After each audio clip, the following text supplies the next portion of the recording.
There are moments in life when everything feels like it's falling apart. A heartbreak, a betrayal, a failure, or just a lingering emptiness in the soul.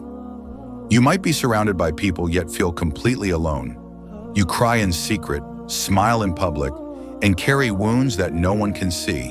And during these moments, your soul whispers to you, calling you back to something deeper, something higher. That whisper is the echo of your fitra, your pure nature, longing to return to its creator. Allah never abandons us, even when we feel broken beyond repair. He waits, ever near, for us to turn back to Him. But how do we do that when we feel spiritually numb? When even the act of raising your hands in dua feels difficult? That's where true connection begins. Not in perfection, but in raw, honest brokenness. The journey back to Allah doesn't start with grand gestures or perfect ibadah. It starts with a single sincere moment, a whisper of, Ya Allah, I need you. It starts when your heart can't take the weight anymore, and you fall into sujud, not knowing what to say, but letting your tears speak for you. That moment is more powerful than 1,000 perfect prayers done with a distracted heart. In fact, Allah says in a hadith Qudsi, when my servant comes to me walking, I come to him running. Allah is not expecting you to sprint to Him. Just take the first step, and He will carry you the rest of the way. Often, it is hardship that becomes the catalyst for spiritual awakening. When everything around you fails, your heart turns upward, seeking something that doesn't disappoint. This is not a coincidence, it is divine design. Allah allows our worldly attachments to shake so that we can cling tighter to Him. In those moments, don't curse your pain. Let it guide you back to your purpose. Let it remind you that this world is temporary, but Allah is eternal. Many people try to numb their pain through distractions, music, entertainment, relationships, only to find the void growing deeper. But when you sit alone and let your soul speak, you'll find it saying only one thing: I need Allah. Reconnecting with Allah starts with acknowledging where you are. You don't need to be perfect. You don't need to have your life in order. You only need to be sincere. Even if your heart feels dry and your sins feel heavy, turn to Him. He is the most merciful. Remember the man who killed 99 people, yet was still forgiven because he sincerely sought Allah. If he was welcomed with open arms, what about you? Your past does not define you. Your current state is not permanent. Every saint has a past and every sinner has a future. What matters is your next move. Will you stay lost or will you come home? One of the most effective ways to reconnect with Allah is through consistent remembrance. Dhikr softens the hardest of hearts.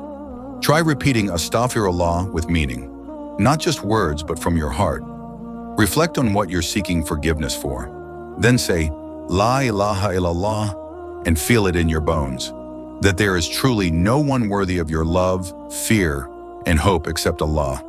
And if you can't even do that yet, then just sit in silence and call out, Ya Allah. That name alone is enough to light a fire of hope in your chest. Salah is another doorway back to Allah.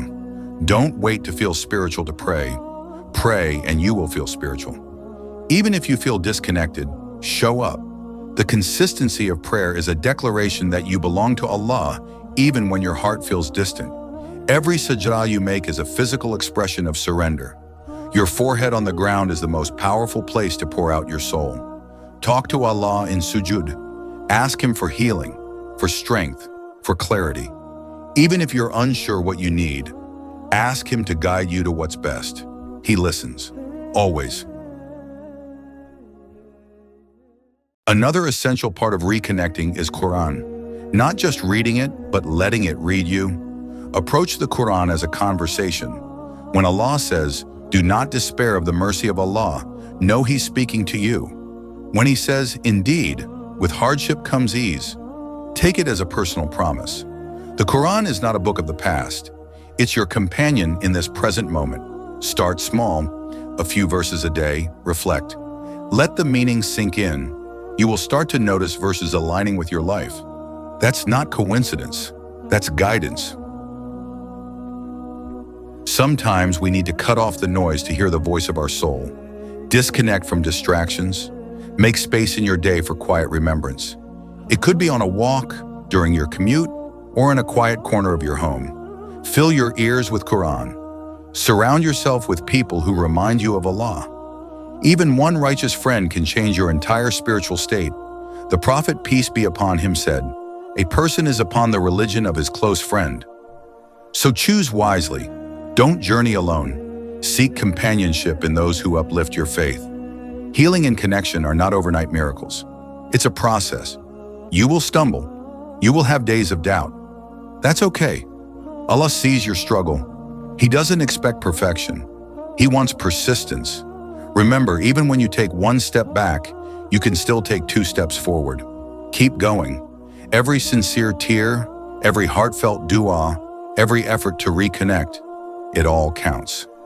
Your brokenness is not a weakness. It's a bridge. It's a way back to the one who mends all things. Don't wait to feel worthy. You are already loved by the one who created you. Return to him not because you figured everything out, but because he is the only one who truly understands you. So today, if you're feeling lost, distant, or broken, remember this. Allah is not far. You are not alone. And your story with him isn't over. In fact, it may just be beginning.